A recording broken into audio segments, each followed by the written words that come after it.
are going to have a slight change of tone now from a very lofty and aspirational big picture mind setting to dealing with the everyday nitty gritty of customer concerns. David Locke has been the Chief Ombudsman for the Australian Financial Complaints Authority for just over 6 years now. So he does have a very firm grasp on common issues between financial institutions and their customers, and he's going to give us some tips on how to navigate that. Ladies and gentlemen, please join me in welcoming David Locke to the stage. Thank you, Gemma, and thank you, Lauren, for that. I was wondering what I was going to get. I thought it might be I fought the law, but it wasn't to be. And thank you to Gary and Richard for asking me to speak today and putting me on straight after Emma. How do I follow that, really? But I'll do my very best. I'd like to start by acknowledging the Kaurna people as the traditional custodians of the lands and waters of the beautiful Adelaide region on which we meet today, and I pay my respects to their elders past and present, and I extend that respect to any First Nations people with us today. What I'm going to talk about is really what AFCA is seeing in the financial landscape. We have only one view of the sector, but it is a unique view that goes right across the whole financial services sector. The role of brokers has evolved in recent years to go beyond just insurance. Your offerings have expanded to include a range of services such as due diligence audits, claim management, and loss control. And I really do firmly believe that you're a vital link in the chain between insurers and policyholders, placing, as Gary said, just over 50% of the total insurance business each year. Insurance broking is about building relationships that empower clients to make informed choices, and you are essential and an essential partner to businesses, and in particular to small businesses in safeguarding assets. You provide real expertise in an increasingly complex market, understanding the context of your customers, offering personalized advice, which increasingly people need, but is hard to find, to really navigate the world of insurance. Insurance costs are proving increasingly challenging, and we heard earlier this morning about young people and others who are reducing insurance or going without it altogether. Insurance, in my view, is an essential service, and it's something that we all need and rely upon. And I think we all have a role to play in explaining how insurance works, explaining the value of insurance, but also the real value that brokers play as well. The role you play in exploring insurance options, helping people to find and retain the right cover for them and their business is more important than ever. Increasingly, what we see in the retail space is people going to online websites and making decisions around insurance really solely on the basis of cost, without actually understanding what they're buying and what they're not buying. And what that does is push down the road to the issue when there is a claim, all the complexity around what is covered and what isn't covered. And that's why I think we're seeing so much of that play out. And brokers really can remediate that, can address that by really providing specialist advice. Of course, you also play a vital role in assisting clients through the claims processes, and this support can be invaluable during what is often very challenging times. And again, this morning, we've been talking about some of the extraordinarily difficult times that many people have suffered over the last few years as a result of natural disasters, as a result of COVID, and other challenges. My parents were small business owners. My mom and dad ran a shop for 40 years. They had a second shop for a while, but that failed. My dad did some wholesaling of green grocery as well. Both my parents left school at 15. My dad went down the pit. My mom sold Avon, and then they ended up as small business owners. They didn't really understand the complexity of most financial products and services.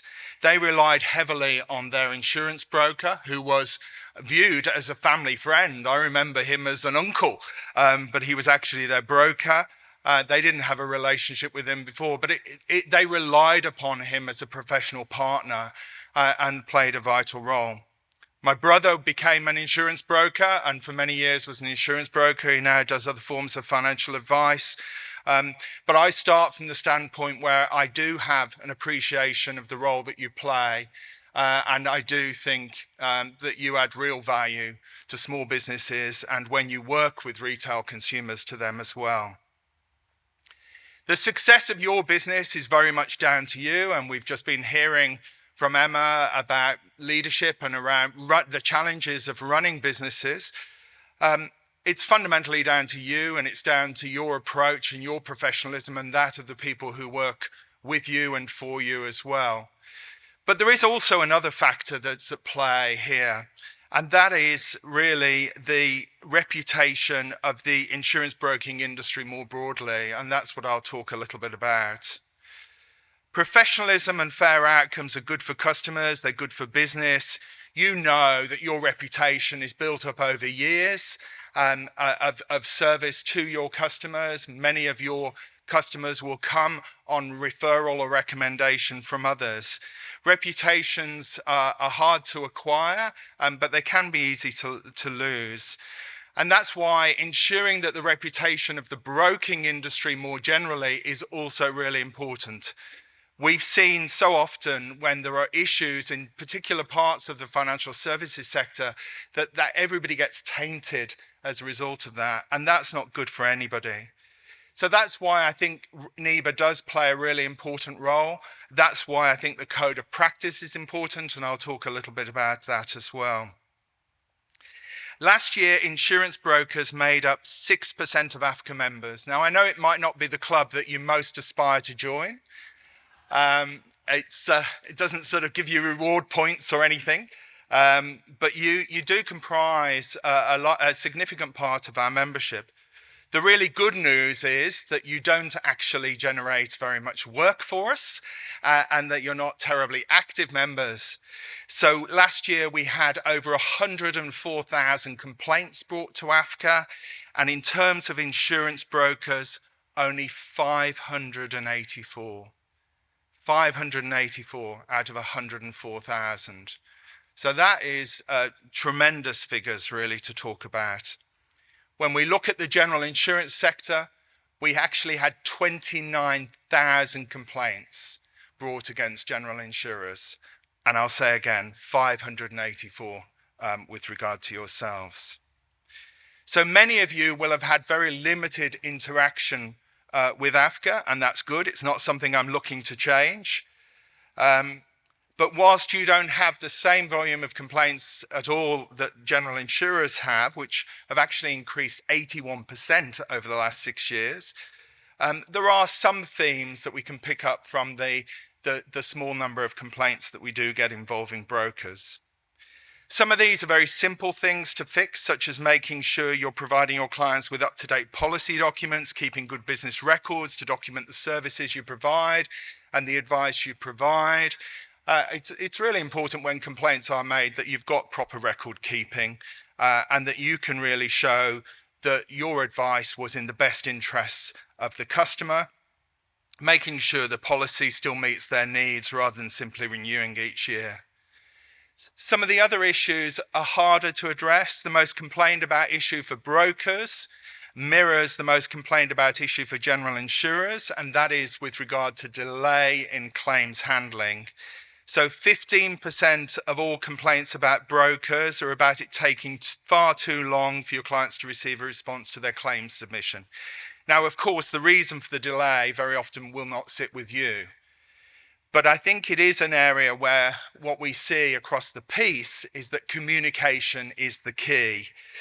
We think that insurers can certainly do an awful lot better in relation to communicating about delays.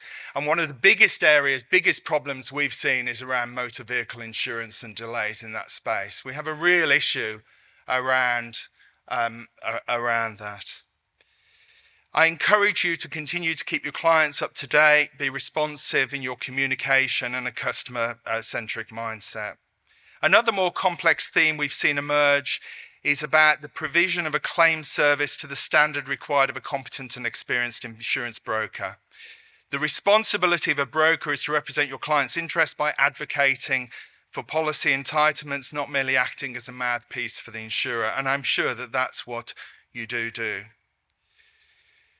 We meet at an interesting time, though. The reputation of your industry is being challenged in a very public way with the issues of opaque and conflicted relationships, such as those highlighted in the ABC recent Four Corners episode, The Strata Trap, and also subsequent reporting, including over the weekend by the ABC. This is not an issue that's going to just go away. It resonates with the public and it doesn't smell right. Whilst I know that probably a minority of you in this room deal with strata insurance, the reality is that this does pose a very real risk to the reputation of the entire industry. The Four Corners episode highlighted some quite appalling conflicts between strata managers, brokers, and insurers. Now, I, for my sins, on my Thursday evenings, am on my own owner's corporation board. It's not a source of joy. I get brought in with every dispute, as you can imagine. They say he resolves disputes, so I get brought in with every dispute, and anything that's vaguely legal, they pass to me. I don't get anything to do with the gardening or fun stuff at all, I can assure you. I just get everything awful.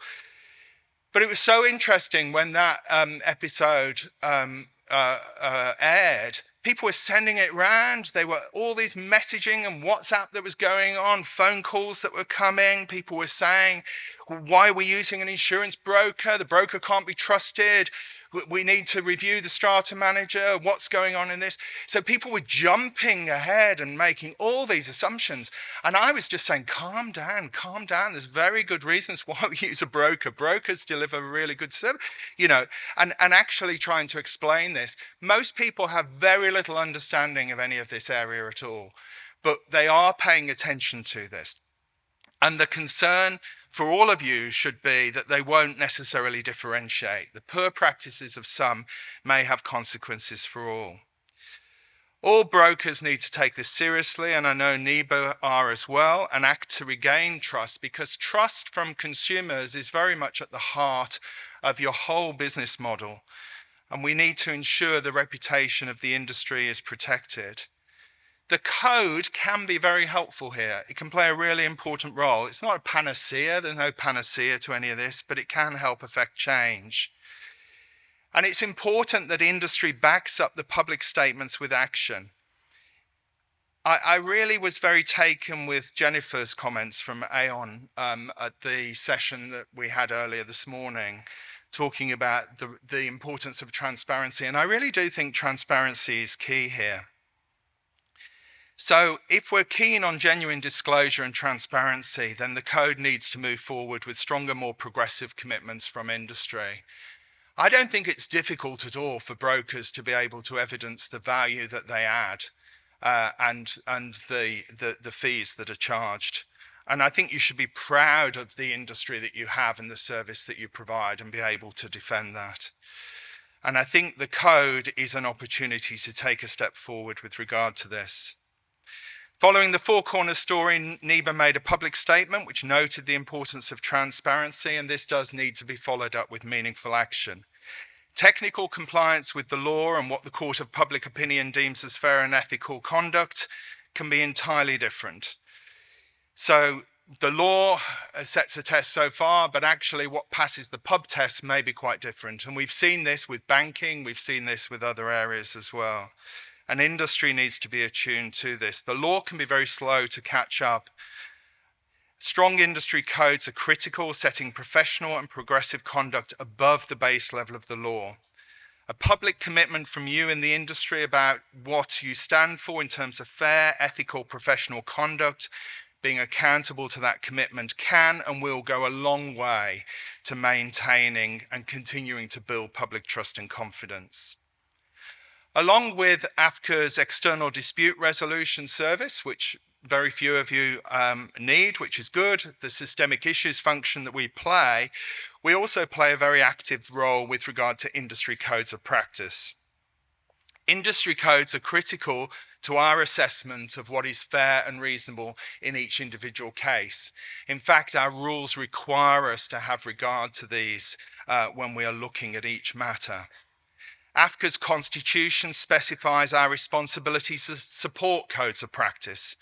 We do this through the provision of secretariat support to the independent committees that monitor compliance with the relevant codes. And this includes supporting the Insurance Brokers Code Compliance Committee. Both our EDR role and Code Secretariat support role are focused on improving industry practices and improving customer outcomes. Our new 3-year strategy, actually our vision is Australia free from financial disputes. Now, I know that's never going to happen, but it shows that our direction of travel, in the same way as you heard from the amazing Backpacks charity this morning, is not to see more complaints and a bigger AFCA. Our desire is to see much less of the need for this service. In terms of the codes, there are standards that need to be met and must continue to be met. AFCA's secretariat support to code committees, though, is not a given. The co-regulatory model must be effective. And there are two key elements to this. Firstly, the quality of the code itself, what you are actually holding yourselves to. And then the second is the independent monitoring arrangements to test and assure that the codes are meeting, that code subscribers are accountable and meeting the commitments. Some of the factors that the AFCA board look at in terms of assessing a code is genuine consultation with consumer groups, regulators, the Code Compliance Committee and other interested stakeholders. The consultation should allow sufficient time and be transparent as possible, for example, publishing submissions, and codes should always move forward, not backward. They are a progressive conduct model that should seek to go over and above what are the base standards of the law. Of course, having a good code is not enough. We carefully consider the independent monitoring arrangements and enforceability of the code. This speaks to the industry's commitments to standards that it set itself.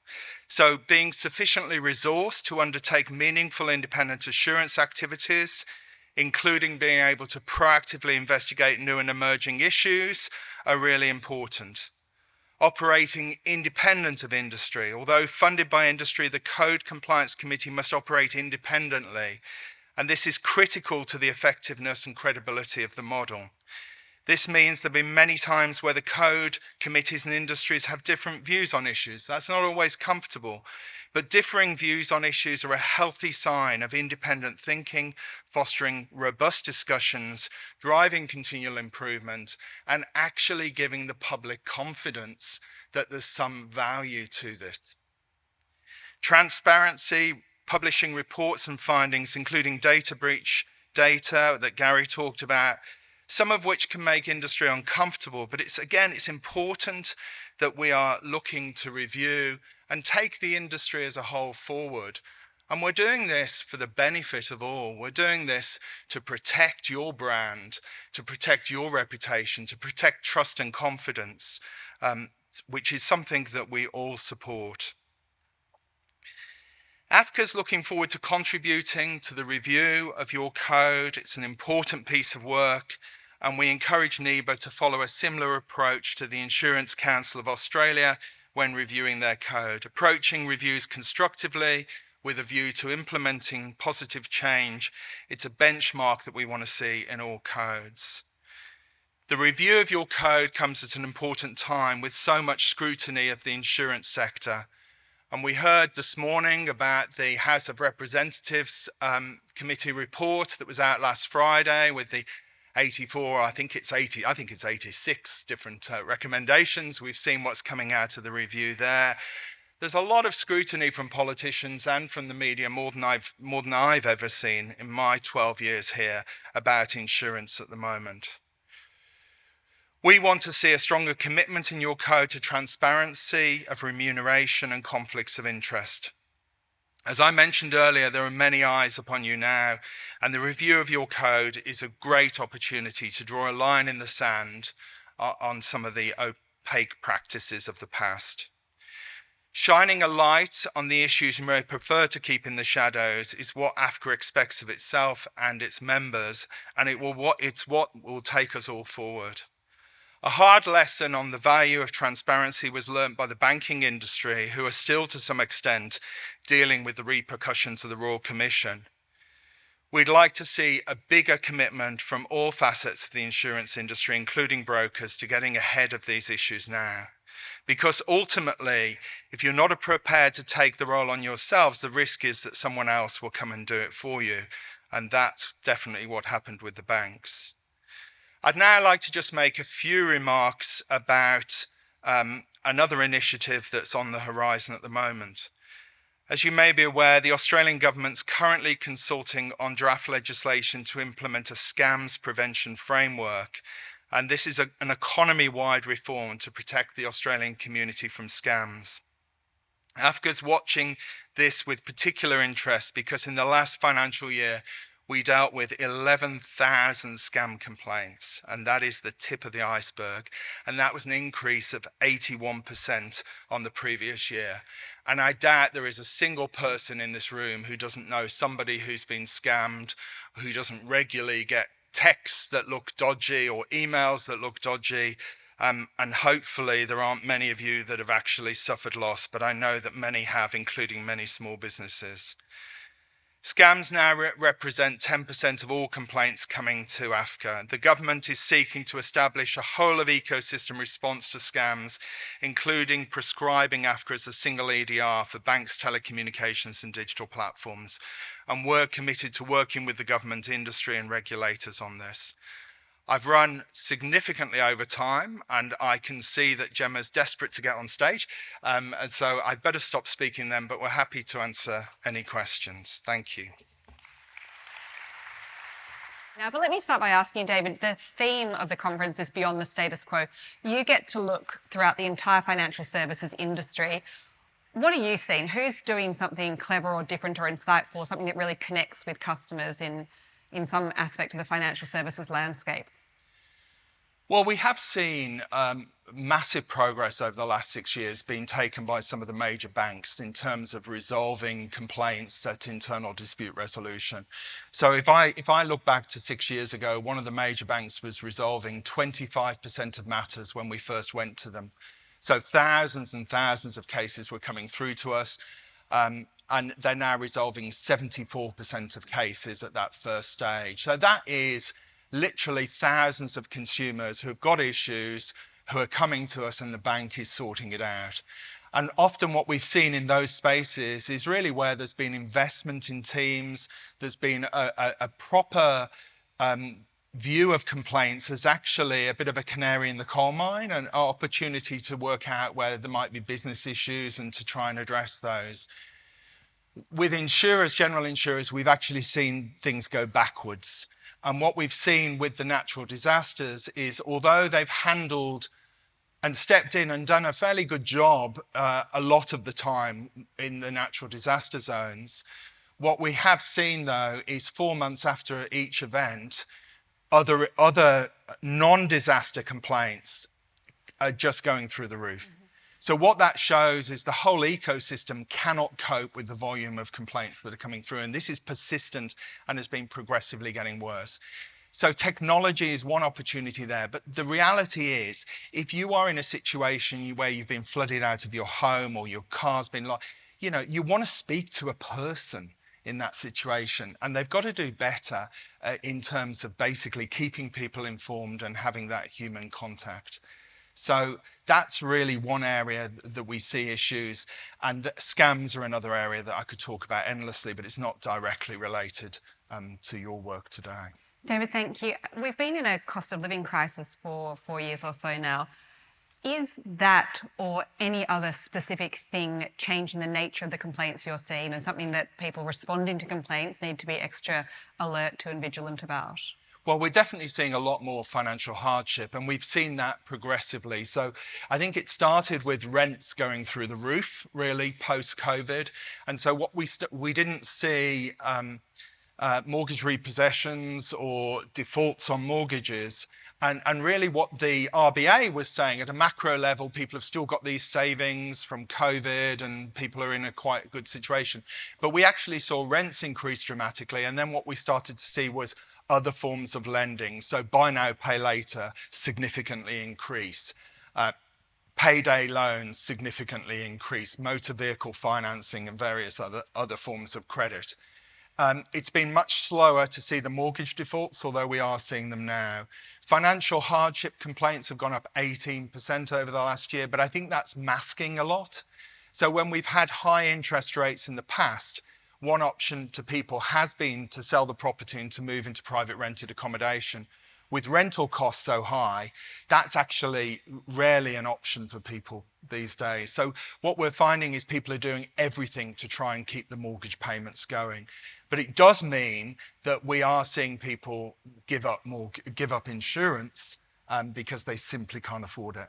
And so people seeing insurance as a discretionary spend when it clearly isn't a discretionary spend.